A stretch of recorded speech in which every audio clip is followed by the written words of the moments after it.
You are watching Eswatini TV, Sibuko Semaswati.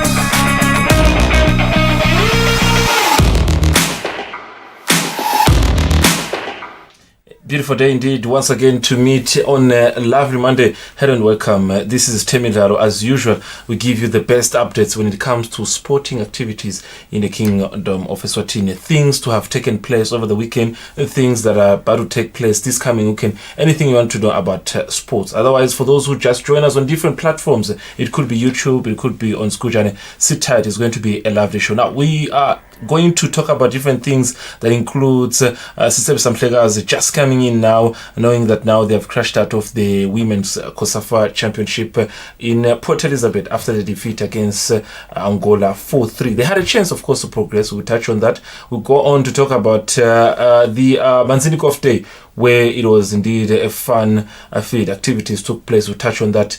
Netball, their annual general meeting, where issues were raised pertaining to how they're going to improve their constitution and this and that potential to try and improve the standard of netball in the country. Otherwise, moving on, boxing, we know that they were waiting for the main day where they'll be electing the executive committee. Now, the elections were held, and you'll be happy to know that former Vice President Webster Rukela is now the current president of the association. For the next 4 years, he's going to be off in the office. We'll touch on that and other issues that were raised during the day. ISA's Tennis Academy, of course, concluded their 2020 tournament over the weekend, including the incoming of high-profile tennis athletes within the region. They were here. We touch on that. All that and other international development that includes Patrice Motsepe having now declared that he'll be running for CAF president. We touch on that, and all that is going to be live here on Eswatini TV. I'm already in the company of Linda Dlamini, our in-house analyst. When it comes to sporting activities, there is nothing wrong that should be missing. There is no details that will escape you. He has all the information. Move Selesbad. Ngiyabonga Fabrice, ngiyabonga sibalo wami ngikuthoba lokhulu ngivusele malwel viewers kungimande ebusuku. Two of our national teams, Sihlangu Semnegati and Sitebe, are away. Sihlangu actually reports we're getting is that they have arrived safely in Congo for their first game against Congo, and it's going to be this coming Thursday. But we'll touch on that on Thursday. The main issue now is Sitebe. Some players, we knew that Master Namuhla we could say at least we draw, no matter you win and share a game, and at some point, Nabat's first half we lead. They just needed that to progress to the semi-finals. Nothing could happen. A lot changed in the second half. Badly. What's your take, Lamin? Yeah, Fabrice, siphumile sithebe semhlakazi ku COSAFA yalonyaka, excuse me, yalonyaka. After ukuthi badlale ne Angola namuhla emathemba bekasetulu kakhulu ke Fabrice. Igame sicale kahle kakhulu sakhona ukuthi emagoli amathathu siwashaye eAngola ilandzela ngalinye. But ke tingo tigcina tinga sihlulekile ku at least siforce le game iye ku draw, or because it draw maybe bengasibeka ku next stage. Beautiful goal, first goal. Beautiful goal for President ngicabanga ukuthi vele njengoba ngisho ukuthi sicale kahle yena Ngampalala.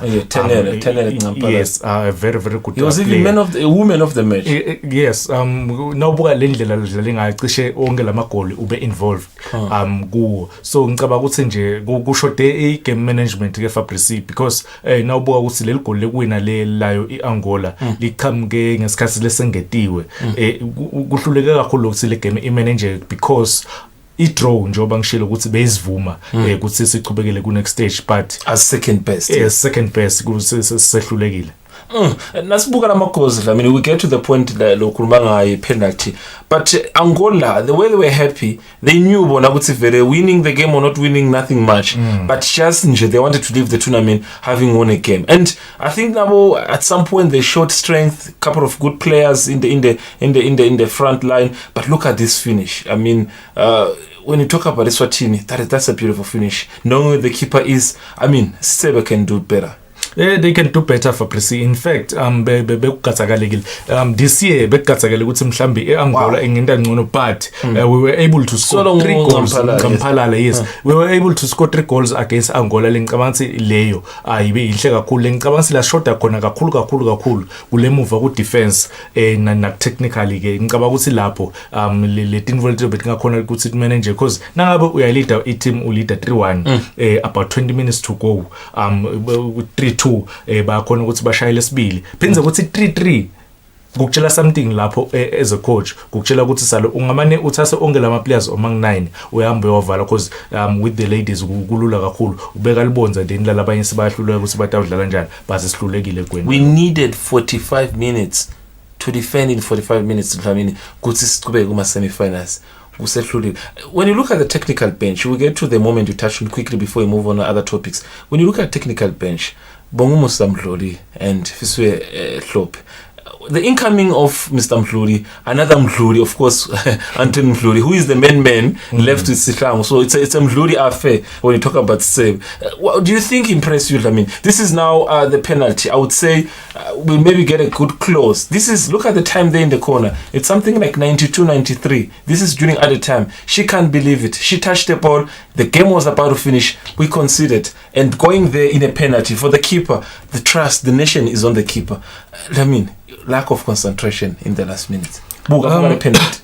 In fact, ngito letinvo letilenge ngithi most letinvo yes it was harsh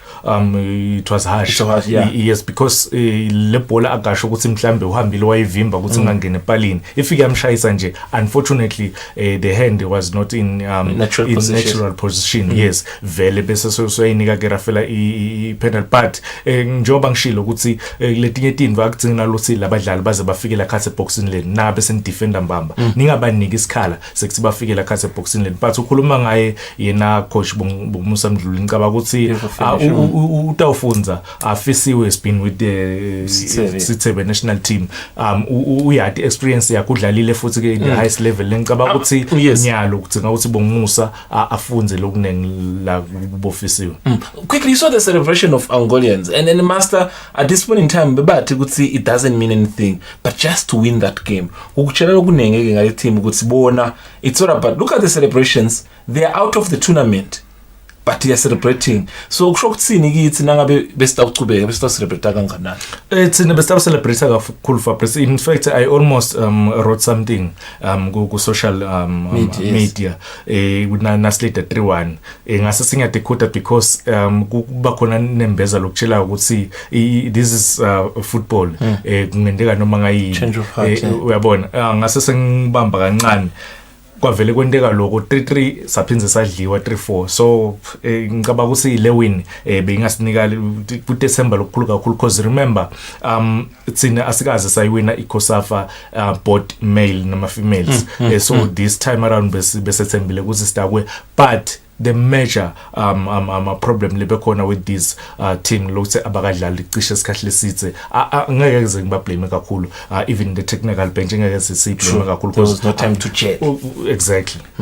There you have it. And of course the team is out of the tournament. They had a chance of course to proceed to the semi-finals of the tournament. The semi-finals of course are this coming Thursday where South Africa takes on Malawi and then Botswana takes on Zambia. The two winners of course they will meet in the finals on Saturday. Otherwise for Sithebe I want to believe in the morning they'll pack their bags. They should be here in the Kingdom of Eswatini by Wednesday or later tomorrow in the evening. Then for Thursday program, and of course we'll be trying to make sure that we get information from the coach, get a length understanding of what happened. Otherwise the girls did try, they did their best, and this is how far they can go. A lot is needed in preparations for the next time. Otherwise, moving forward, let's go to other issues that took place over the weekend. But if you were not part of or you were not aware of what was happening on the weekend, including your basketball, your boxing, netball, aces, being tennis, cricket, golf, I'll just give you a short clip to give you a look of what you missed over the weekend. Take a look at this.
Come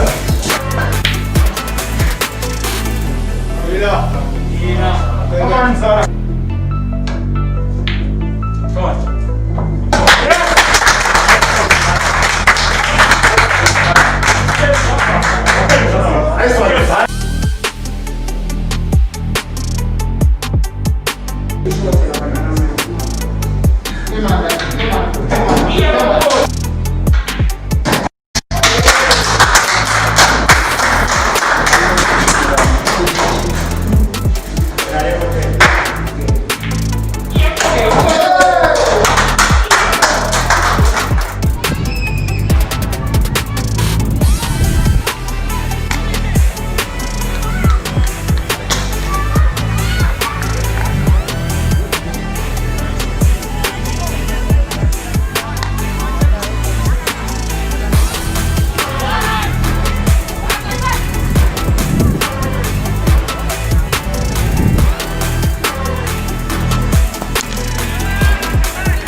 Bang! And he got it on camera.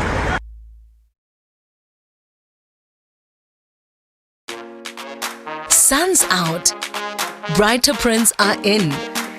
A little color goes a long way. Younger girls' dresses, just $49.99. Why pay more? Wear on repeat all summer long. Girls' dresses, only $69.99. Go with the flow. Get more in store this summer. Life's better with Pep. Beautiful stuff. If you just join us, this is Temidlalo, your program that gives you updates, activities that took place over the weekend. As you just saw, celebrations were heard, and not to forget how the heat was on another note. So sporting activities were on, and everything took place. Now, starting with the Manzini Golf Day, as we can see, some of the golfers, of course, on the day expressing their joy, as you could see from the pictures. I mean, Manzini Golf Day, we've recently been talking about. But now Manzini Golf Day, it was another day. A lot took place. We'll touch on the 50k per hole. What did you get into that? Do you think Vele golf in the country is seriously on the rise? Nangabe last week each hole has, is it about a week or 2 weeks ago, each hole at Mbabane, it was sponsored. It was sponsored close to, if I'm not mistaken, 100,000 or something. So now we're talking about now here at golf in Manzini, 50k per hole. What did you make into that? Fabrice, remember the last time we cover yona iManzini Golf Club, there were a lot of things lesakhuluma ngayo, more especially nangale golf course, the facility. Ngicabanga ukuthi this time around sibonile even le improvement cishe ikhona. Lo green uyambona ukuthi ukhona, kuyakhombisa ukuthi vele bekuniselwa. Ngicabanga ukuthi bende kona ba hosta a very very big tournament kona kaManzini ngeweekend. Lebe ihambisana ke neNsumbulwane njengoba ushilo 50,000 for one hole. Ushaya kanye igaluva yakho icumukele emgodzini uhamba na 50,000 emalangeni. Asime kancane Nkosi, maybe in the interest of time. Iqhamuka ayikapi. I'm not saying ukuthi igaluva khona nokwendekayo. what is missing in other sporting codes, Master? Would say kube khona ramba revenues la kanjalo in terms of awarding players or athletes. Nangabe sithi top scorer yellow Sunday ngibekisa on a game on one game sitting 50,000 sisiselo 10,000 lomncane kankaka. If now one hole can be 50k. That we used to have champions ka national first division. But when about 250k for a year. Here you could just put in one hole, you walk away with 50k. It's about facility, yes. It's about associating yourself with the right people. Ngabeka kanjalo. Because nawubuka vele inkombi yalabam labadlala igolf ngicaba ukuthi vele ba associated with the corporates. So vele kufanele 50,000 for one hole ngicabanga ukuthi that's a lot. Uyabekisa nje some other sports ubekisa ngasebholeni kusilabanye badlala umnyaka wonke batfole bonsumbulana lamancane, but indlela ke lo market ngayo sports sakho nendlela lokhuluma ngayo, because ngicaba ukuthi begaluva vele bende umsebenzi lomhla kakhulu.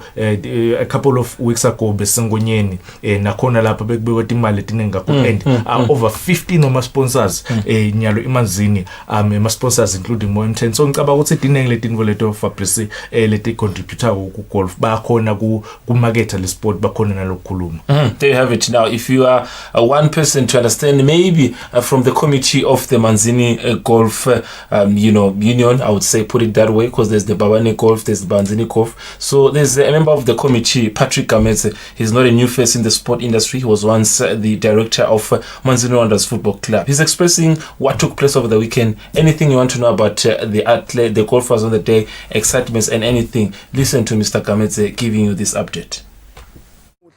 Njengoba ubona emva kwami nje ukuthi lapha kula kuthi wakhuwa khona leli blohole elikhulu kati lana le interchange namuhla lo mgodi lona sizabe siudlala kwekugcina iManzini Golf Club.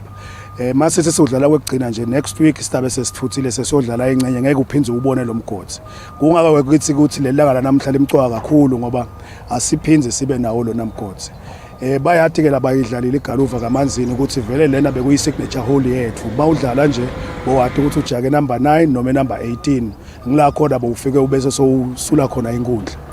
Ngiloko ke futhi lokwendene ukuthi namuhla kunetimali letifakiwe kulona mgodi lo number 9 18 umuntu lotawuba nearest the pin or nearest the hole une 1000 amalangeni kulo number 9 kuphindze futhi maso ubuya kwesibili utodlala number 18 nakhona mangabe utaba ngilo nearest noma closest the hole utawuthola imali le utawuthola igolfer imali engaka 1000 amalangeni.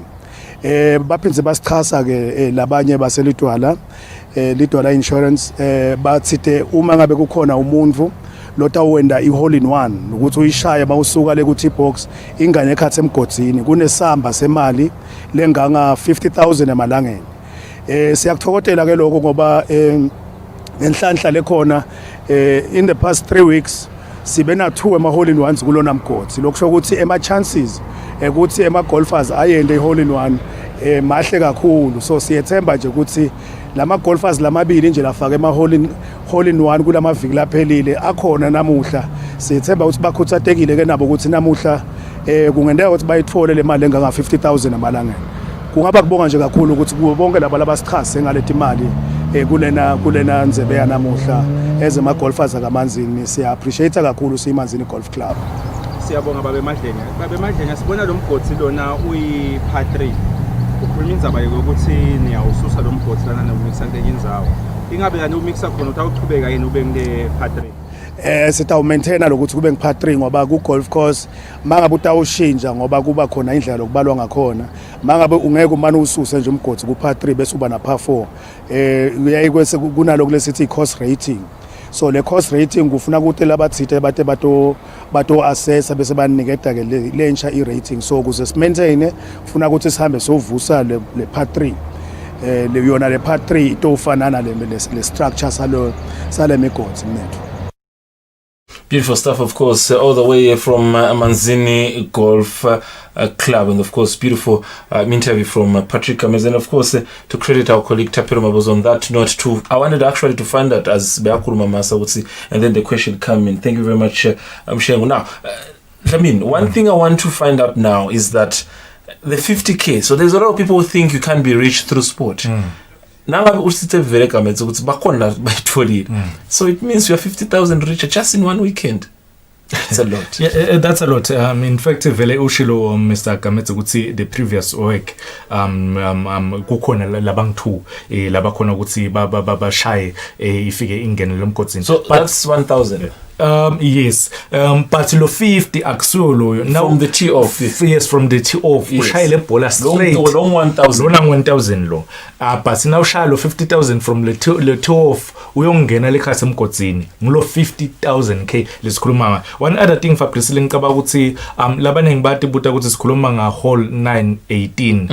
Imagine golf course now uyibuka kahle now usuka njengala ukujika le robot sota uqala uyobheka emone na uqhamuka ngala ngakubumazini central ngulo hole number 9 loyo. But again lo soceleni komgwaqo ka left, but again uphinza abe ngihole number 18 because le course layer in 9 hole. Now this is the tee off you talk about. If that mean ayisusa lapha etulapha if yongena emgodzini, that's 50,000 unfortunately ke because kwakhiwa umgwaqo lapha sekudzinga ukuthi le hole number 9 or lo number 18 abese soyasuka lokusho ukuthi awuphinze ube khona lo ya hole number 9 lapha labo khona because ngalenzaba emgwaqweni kwakhiwa kwayo.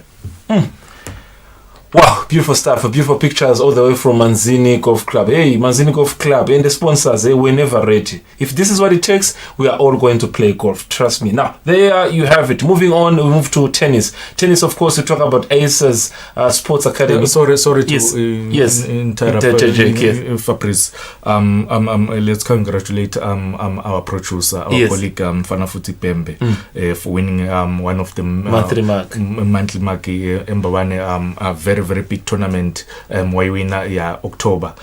Yes, yakhona la Mbabane ngicabanga ukuthi kuwina i-monthly mark kusho something so nje singasho sithi simshayele itandla sathi noma usato sendele party.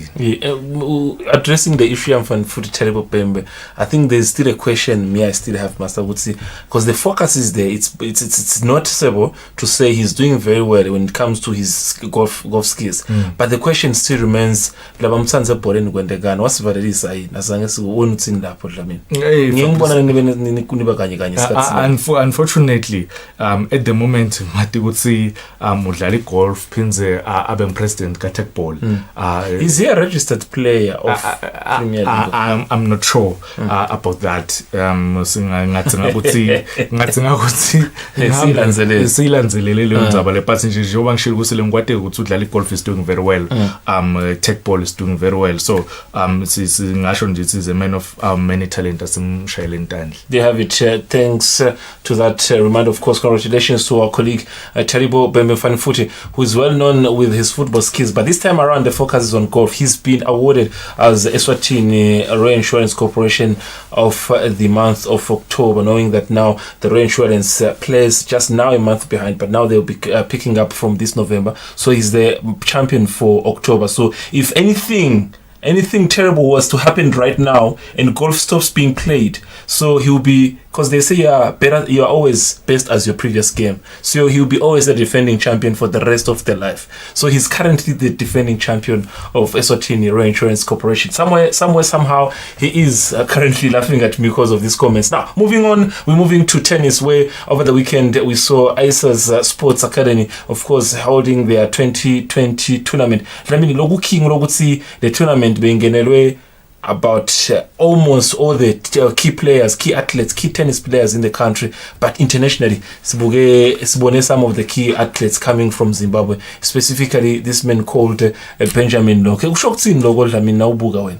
Ngicabanga Fabrice if this Aces series tournament ngingasho even before ngathi baletha a different dimension la ku tennis, because it attracts some of international tennis players lo kuyinvelenhle because bafika neltalent lelisha, bafika neskill lesisha ne competition letabe seyenda sokuthi badlali bakithi bakhule. Ukhuluma Benjamin, one of ranked players lesinawo kule region le, so ngicabanga nje ukuthi invelenhle le nathi usifaka emaphini because nayi uyakufaka CV yakhe ukuthi udlalile ku Aces series tournament lebe iseswatini. Talking about the specific athlete, maybe you were talking about how it does a very good job. I mean, we will just maybe see him there on the picture. He's ranked 239. Now, according to the records of ATP, which is the International Tennis Federation, they normally put something in your account monthly, as long as you are ranked. So this guy who came, he's a professional tennis player who ranked somewhere in Mhlabeni. Uba now this is the guy we're talking about on the screen. So he has these connections with the likes of Djokovic and your Rafael Nadal being in the rankings, so he's allowed actually to face him on one. It means a lot to be in a tournament, to be at our tennis center. Lo munye wakwabuta vele ukuthi kumcwa kanganani kurenkwa more especially ngala ka tennis kumcwa kakhulu because le mali njoba social ukuthi kuba nensumbulwane lotholako ku ATP lekuyinhlangano lengamele tennis emhlabeni. Yes, so bayakufakela njalo so kumcwa kakhulu ukuthi as urenka utangala kubo 100 bo 50 iyenyuka nale mali. So ngicabanga nje ukuthi itinvo letinhle lithi I'm very happy. Wow. Now, looking at how the standard of the sport in the country is growing, to speak to us and giving us more details about the tournament, about what the tournament is doing for the country, this is our very best tennis player, Bruce Gama, after the tournament was held at Lobamba during over the weekend. Take a look at this. Standard is settled kakhulu. Njengoba ubonile kunemdlali lo mu 230 39 or 31 ngana kahle Benjamin Locke from Zimbabwe but based in South Africa. So standard in terms of last year nanyalo time around kakhulu. Even last year masiqala standard besetulu, but this year we've taken a step even further, up. So standard is new level no kanjani and Maswati now ayatshengisa ukuthi cha atimisele because akusafana nakulomnyaka lophelile, so kancane siyafika khona sesinawo nema juniors nyalo lasaphambisile impela, which is something level sort of esifuna siMaswati uyabona, because la ngemuva ekwami bekude labantu labakhona labavala leyo gap. So these young guys esebakhona nyalo they're doing very well. Ngasho lokuthi siqale nge series 1 sitting nge series 2 nange series 3 lesidlale last week, which was called Eswatini Mozambique Invitational Challenge. Isitile kakhulu because bese stilungiselela lokuthi kuleli viki leli sitoqala le tournament lena. So idraw ngenkambe manga ayikangivumi kahle. It was really a tough draw for me. Sometimes you need a bit of luck with the draw. So toqala kahle khona pick up kahle. In terms of logo ngasho lokuthi no, but I gave it my all. I mean ngizama ngayo ngindlela engazama ngayo, but I mean kuyafanana, it's the same thing ngengayisho before ukuthi nawo wakhona ikudlala kakhulu nalabambu le standard now and then uyayihlangana vele nginga ukuthi ukhanye sekusafuna uadjust because lamabhola labashako a bit faster kunawe, hayi ukuthi ngoba le standard akusizo standard lengingaka ngibe kuso ngile ngaba kuso, but inkinga lenkulu is that uyadlala uyema, so nalenyimbo lengidisturbe kakhulu coming to le tournament le. Ubuka nje lama athletes lesinayo la kangwani na ubuka through tournament le kanje banalo yini i-capability ukuthi nangabe kuvela imidlalo yangaphandle bangasimela kahle na ubuka nje labadlali? No, banabo kakhulu lelifuba badlala lesinabo lokuthi bangasibeka ezingeni nathi bazirepresent. Njengoba ngishito lokusicale kudlala lemidlalo leli zinga liphakeme, nasicala ku series 1 series 2 liphakeme kakhulu. I mean sinabo badlala abancane that are coming up, bo Hayden Loeffler, bo Tando, which akakhona kuba khona this time around yena ngihayden phela khona because usesikolweni wasikole naso simcwa kakhulu. So labadlali labo bancane bana 16.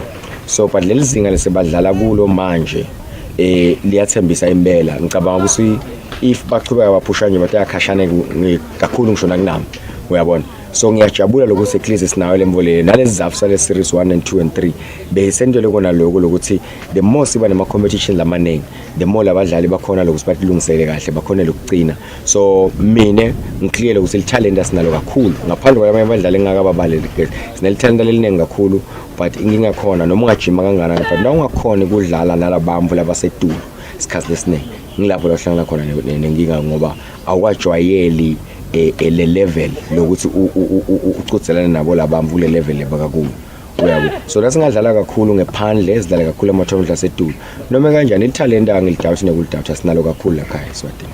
Siyabonga.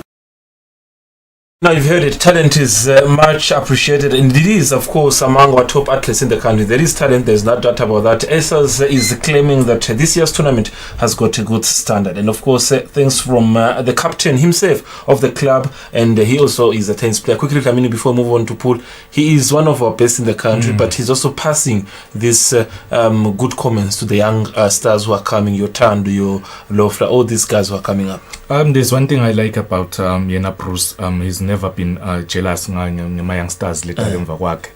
Uyamuva ngishakhuluma ukuthi ujabula kanganani nakabona abadlali laba tawufika bavale leyo gap leshile yena. So I'm very very happy ngaye Bruce Gama and he still active but nawubuka ukuthi uba nesandla ekuletheni ama sponsors naye nje ESAS series tournament ube nesandla sethi ilethwe nayo. So uyabona ukuthi lo mvu uyafisa unayo lenshisekele kubona sport sikhula Lavin. There you have it. Talking about pool, over the weekend there was a huge clash between Correctional and France. Now when you talk about pool, Correctional this year have got a mandate from their bosses to take the league, just about how 2 years ago or 3 if I'm not mistaken, how their senior team in football, Green Mamba, did. So Correctional over the weekend against France, they are still chasing the title master. Now buga lendla bahamba ngayo kuluma ngabo flag ngumalo bo captain be Correctional. Now buka the stand some results over the weekend. Singaqala sibuke lokho before maybe singena kule performance yabo. Manzini against Reps 13-12. Ngicabanga I'm shocked ukubona i-Reps i-color pass ngoba they are one of the title contenders against Correctional. Ngicabanga ukuthi i-Reps kukhona step emuva lesithatha yaspecta emuva because nawubuka ukuthi badliwe and banile compete nabo lokuyi Correctional bawinile. So ngiyacabanga vele ukuthi kunika yona i-Correctional but again babe sebadlala futhi badlala neGarizini laba bese bayiwina ngicabanga ukuthi be catch up match lapho bazamile lokhu redeem but for Correctional uyakhumbula flag nqumalo about a week ago wakhuluma ukuthi the toughest opponent labacabanga ukuthi batabanika inkinga ngiyo iFrance. In fact France bayi team lengaphasi kwe Correctional lasingasho kanjalo because bonke ba under Correctional. So I'm not sure if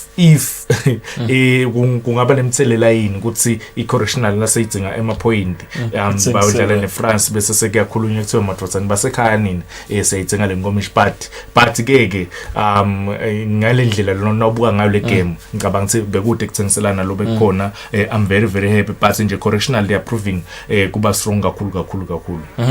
Na umuva kahle Dlamini la khuluma kule nkulumo ye Correctional neFrance utsinza abathaba conflict of interest engabe France, how far are you willing to give them a challenge? Don't you think at some point maybe ungatidlisa against ifiga noma imanzi noma iReps kuze kuthi iCorrectional ehambe mbili? The two teams had reactions after the game over the weekend. Listen to this. Against France bewigame lenkulu kithi because France team yasekhaya iba vele sonke isikhathi but siyabonga kakhulu ukuthi namhlanje get well prepared for this game. Sayuwina bes target ukuthi singathola 4 points but unfortunately singamthola sitholele 3 points. So sibonga kakhulu management yethu ukuthi silungiselele game size siyiwine. Isibeka kakhulu emathubeni namhlanje sesina 37 ama-point. Ukuthi idolo lesikhompyutha nabo bagcine balozile i-Reps kanye ne-way in. So kube sekusingathini kakhulu confidence ukuthi sichubeke siyiwine le game namuhla. Kukhuluma ngokuthi labanye incomputer nabo badrophe ama points idolo macabanga le momentum ukuthi ngiqhubeke ngihlale lapha number 1 zeni league la khona kuyi-maintain. Singakhona kuyi-maintain Taripo le i-pressure vele cause now setulu ugcina ugcina sonema mistakes ezubona emabholeni wahlele etulu ongesikhathi udlala i-target. Same thing ngala kaphulu. Lokho singu-number 1 solo sima-targets kakhulu to the other teams, but maintain phela first round solo singu-number 1. Sibuyele kule game ye-France, siyathi ukuthi asekhaya idabi, ingabe le rival vele isukaphi eningakanani kahle? Le rival inkulu kakhulu because nangicala kudlala ipool ngala under i-department correctional. Ngicala ngadlala khona ku-France sayiphakamisa saze sagcina sesivula i-team ye-department lokungilena lesiyidlalela konyaka. So vele nasidlale sobabili kuba khona ukuthi kulokhu litisana but ekugcineni sigcina sibanqobile. Oh well, sportsmanship wise sidlale kahle. It was a game lebedlalwa nge good spirit, but like the scoreline suggests vele beba nge tool gates. Yeah, but the rivalry is there to a point ukuthi nathi sithe namhla sifuna kuwina, so that nathi sto stemba yagethu authority, but unfortunately it couldn't happen. Sitawudlala sifune kuwina because we know our capabilities as a team, and we will still compete for whatever it is that's remaining. It's only the first round anyway. Yeah. Thank you very much. All right, thank you. No, umdlalo uhambe kahle sekuthi nje i-correctional beyingetulu kancane sekuthi i-France ibulewe kugeja ama-crucial balls. Okay, in terms of ngathi pool spirit, siyathi ukuthi umabili nama-clubs under injury. Ngabe as an official kukhona into lokubona lokuthi hayi namhla ngathi France iba net ama-points ngoba ifuna iqhubeke ukuthi no, umdlalo uhambe kahle bo professional kakhulu kude ukuthi kumbe ukhona lobekathengela omunye noma bekanjani. Siyabonga sir. Thank you. Now, you've heard it from the two teams, especially Sifrem Kon and Flag Ngumar, the captains of the two teams. Ngumar admitting that once you are a starter, most of the time, so Karalaga France before you graduate and become a correctional player. But he was explaining how he started himself. But the clash is there, and they are admitting that, yes, there is the fact that they are from the same house, but there is no conflict of interest. Master Nambuga standing, I'm impressed. The tight is still there. Now, 3 points between reps and correctional, but Aubuga from reps to figure it, I think it's about 5 points. So I should see Seva move laba bang 13. So laba hambe mbili number 1 number 2. Ngicabanga thina ubuka lelo Fabrice uyabona ukuthi Figueiredo idlale 12 games but bangemuva cishe khashanyana than yona i-correctional ne reps. For reps ngicabanga ukuthi batendele phasi ku color pass egamini yabo ya Saturday, but again Manzini Pool Club nabo ngicabanga ukuthi this season benkathile ukuthi bende ngcono, but unfortunately for them i-correctional yenyusa kakhulu amasokisi ngicabanga ukuthi vele bangahamba all the way iphocweni siyathi ukuthi nabo they are still trying to kuba organized. Ngicabanga ukuthi batagcina maybe next season bagcina bawaphakamiselela amasokisi, but nje all round ngicabanga ukuthi sibone ama games lamahle kakhulu bomahlanya nayo iManzini Masters. Ngicabanga ukuthi nakhona lapho bekwi game lenhle ihambe yazafika ku black ball, wonke umuntu asawafakile emabhola asekushota nje le black ball yakhona ke ukuthi iwine yona imahlanya. Ngicabanga nje ukuthi all round the weekend was good for yona ipool. Beautiful stuff, of course, between the two teams, being Mahlanya and the Manzini Striders. Now, if you are now another person who loves cricket, we're moving to the next step, where over the weekend we saw some of the best teams, including Park 11, Master Cricket, and other sports. And I show you are very passionate when you talk about cricket. The weekend was active. They are not disappointing. They're always active as usual. What did you take from these results? If you look at, from what I'm seeing, Sixers, I mean, I'm impressed. Look at the results on the screen. Yes, uphatha i-Sixers Fabrice yayiwina le game lengicabanga ukuthi yadlala kahle kakhulu yona i-Sixers Club nawubuka nje ukuthi bahamba 270 bakhona ku score 270 and kwaphuma only 4 wema batsmen abo, so ngicabanga ukuthi beta kahle Fabrice the team lo ibona ukuthi at least ba organize more especially lama bowlers abo, because now utawudlala in fact ucala kulama batsmen nakatawudlala ama batsmen akho akhe 270 ngicabanga ukuthi wanike i-credit bese sayabuya ke ama bowlers nangesikhathi sa bowler abakhokhe bonke 475 ngicabanga ukuthi leyo i-results lenhle kakhulu they are a team to watch this season. Bese sekuba ngiyo ke iPark 11 nayo ngicabanga ukuthi iyahombisa ukuthi vele kancane bawina nga 16 runs. Ngicabanga ukuthi slowly patrol le league seya the excitement is there. Two games kuphela but we are bona lama games ukuthi tight kanganani. I'm reading from the body language on the screen, master.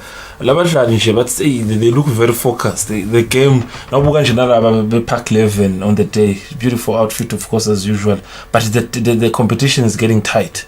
It's getting tight Fabrice ngicabanga ukuthi ngile league lesifuna ko le le tawudlalwa every weekend siyibona futhi iba competitive because ngile sekufunako look at the way la bowler ngayo and the celebration lacabanga ukuthi umkhokhile kanti cha and nawo ke lama batsmen angemi atitshela ukuthi afuna kumakha lo 2 rounds because now utagijima from ngala kule ma wickets la ngala uye ngale uhambe kabili uyamthola lo 2 rounds but na uhambe 2 runs na uhambe kanye uthola yinye, so ngicabanga nje ukuthi kuhle ngalabo Cabo Cricket siyajabula kakhulu but I'm very impressed nge-Sixers.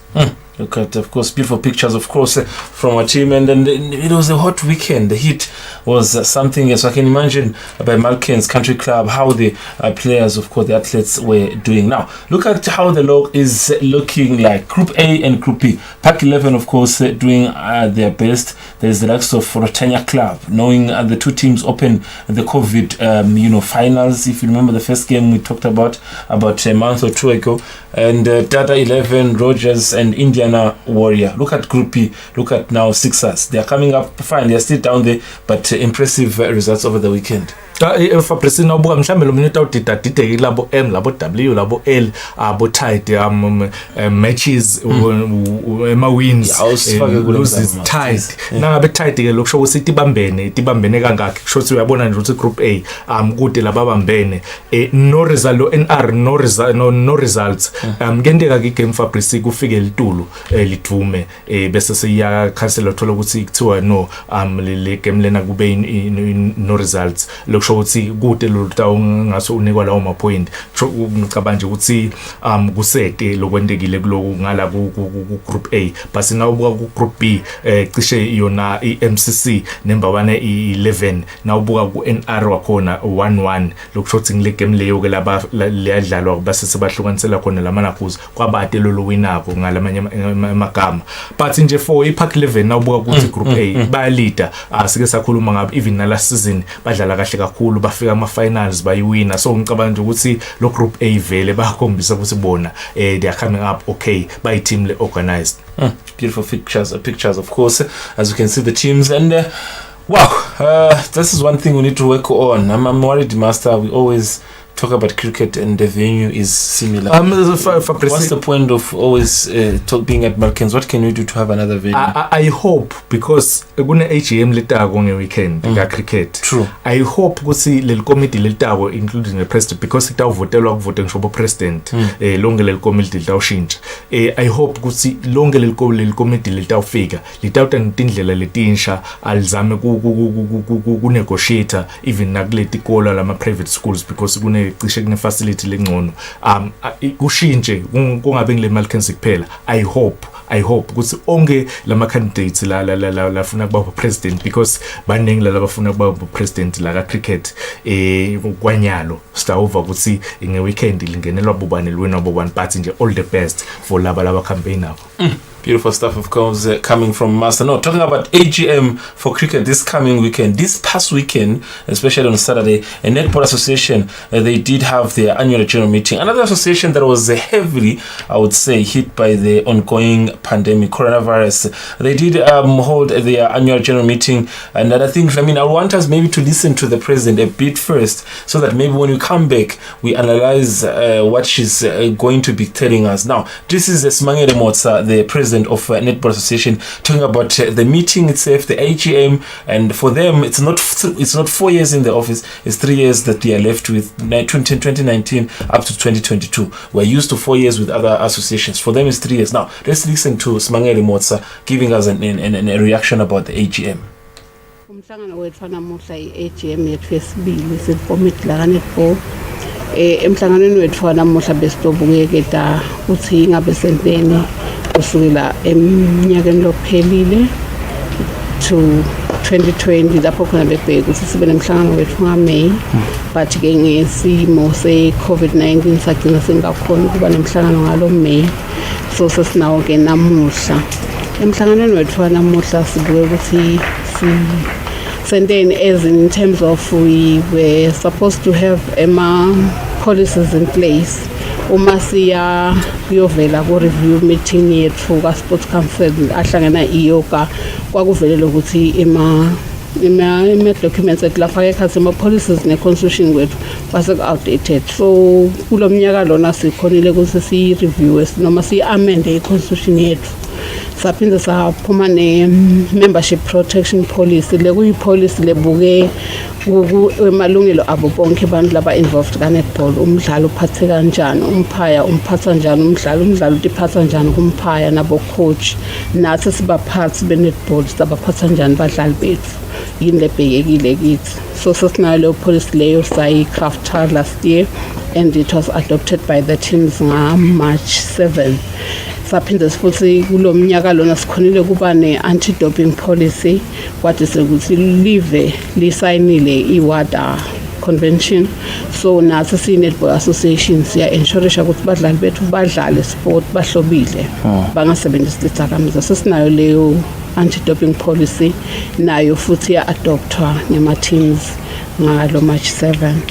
Bese futhi lokunye lesibe nawo i-strategic plan sethu lesishoko umgubudla wethu ukuthi si-Netball Association office 2019 siphuma 2022 yini letakwendeka. So sesinayo leyo document nayo yaphasa kulomnyaka lo ngalo March. They have it. Smangele Motsa, Eswatini Netball Association issues touched on improving the standard of the sport, but mostly she also touched on the issue where they have signed an MOU, Memorandum of Understanding with the WADA being the World Anti-Doping Agency. I think we've talked about it a lot. So this is one way to ensure that Lama athletes are clean from the moment they enter in the ground to the moment they represent the country internationally. As long as it's been a case in a netball, not to say what they're doing is not good. It's actually beautiful. It's better to prevent than facing the situation. So it's something that maybe has hit us in another sporting but not netball. Ngicabanga ukuthi Fabrice kuyayibeka kahle kakhulu vele lo ukuthi ubafundise ama athletes akho, more especially kuba khona leti tsinela, mina I believe tsinela Swatini asebenzisa itithako ngokuthi sifuna ukuthi sustain. Most of the time sebenzisa lama substance labenwa lesingadi ngawo ukuthi abenwa siwasebenzise because ngiyaye ngithi anginika energy lama energy drinks uthola ukuthi angadi lo sakavumeleke bese sekuthiwa ngidopile noma ngidlela okungekho emthethweni. Ngicabanga ukuthi kumqoka kakhulu sebafundiswa manenge lama associations la kufundisako lo bona nje baka netball bebakwentile the previous week baka netball solo bachubeka nawo. Ngicabanga ukuthi kuyasita vele ukuze onke lama teams onke lama athletes atoba aware ukuthi ngikuphi lo kungakavumeleke.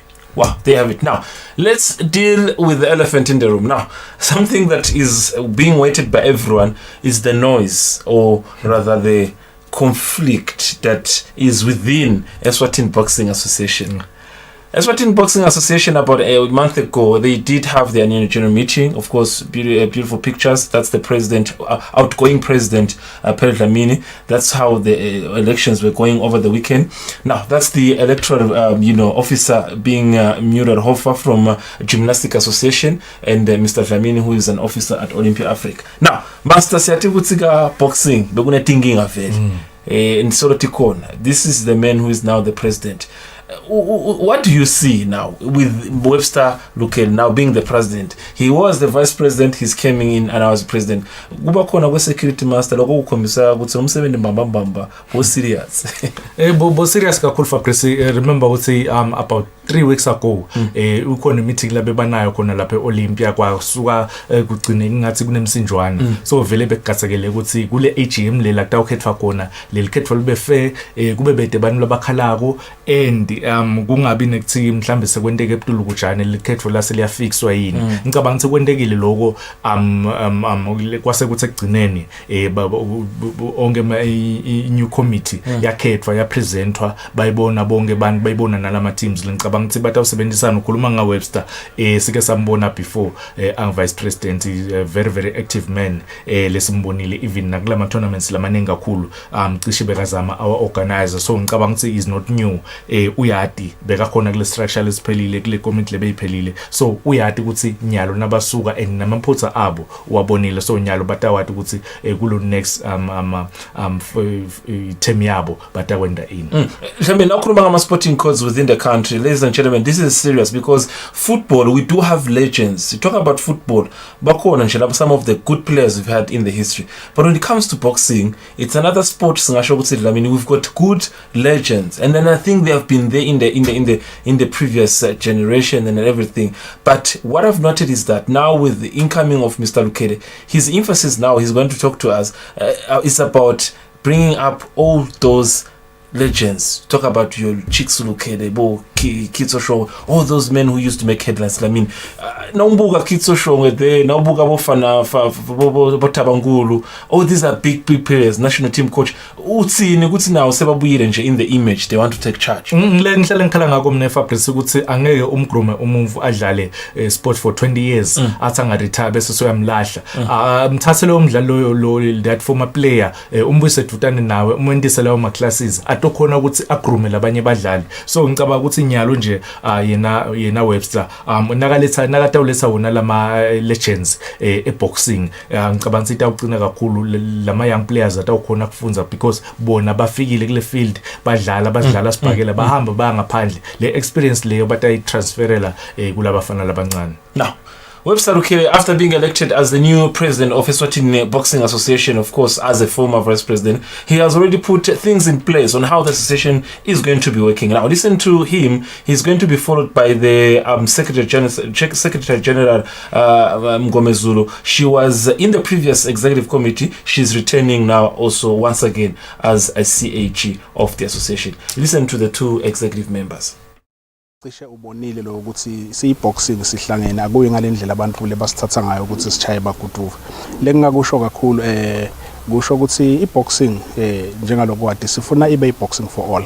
Kungabi ukuthi kwathiwa lokuthi ibe kanjani nje into yecalele sitayenda nje sifisa nalabo make babuye lasibhakelene badlale kakhulu. Mina nje kakhulu lesitakusimisa kakhulu si executive lecture sisatawuhamba vele sisukele lama boxers lamadzala lebese kahle lekhaya ngekuthi kumbe kukhona lokho abaphatha kabi. Ngibo labantu esibathingako because bana lesibhakela la enhlitweni.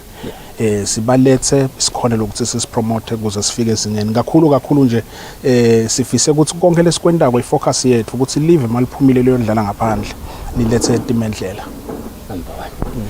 Now, in the interest of time, of course, we decided to just give you a short, interview from Webster Lukele, of course, himself, the president. He talked about bringing up the issue of legends who have missed into the action for quite some time. The issue of getting international recognitions, podium finisher medals is another thing that he touched on. Now, a lot to talk about. They're going to have their new executive meeting first anytime soon, so we get to find out how the association is doing. Otherwise, in the interest of time, we'll leave and live you for this moment. I was in the company of Linda Dlamini. I mean, it was a beautiful show. I wanted you to comment something about Patrice Motsepe now being in the CAF president. What do you think? Quickly, time is against us. Fabrice, before ngikhulume leyo, congratulate our colleague Patizwe Msibi. Yes. This past weekend, abeka khokha emalobolo. Yes, ukhombise ukukhula ngicabanga ukuthi abasibo abaningi bamvu labakhokha emalobolo. Singasho nje sithi congratulations kuye na Patizwe Msibi. Uyitholile intombi yakabulunga ekupheleni. Kabulunga minister sports. In fact vele yes, khabo minister wakhona kuma sports. Ngicabanga ukuthi into lenhle nje obasengishilo asithembe nje ukuthi soon sabe sifake emasudu samba so sisemshadweni. They have it. Linda Dlamini, of course, giving out some of the information. Of course, you wanted also to find out. Of course, congratulations goes on to our colleague Patrice Msibi, of course, for that beautiful event he had over the weekend. Otherwise, he's going to be on Thursday for the sport show, which is Libo Eswatini, where you will get details of what's happened to Sihlangu Semnigati. Because by the time you will be watching live Eswatini, Libo Eswatini, you have the results to know if Sihlangu Semnigati has clinched their victory against Congo or not. Otherwise, for you, we've been having a time with this hour. It was a beautiful moment. Do not hesitate to watch a repeat tomorrow morning if there's anything that you missed. Otherwise, always be on time, always be here with us. There's nothing we can hide from you because it's all about Eswatini TV Sports. Sidlala kamnandi.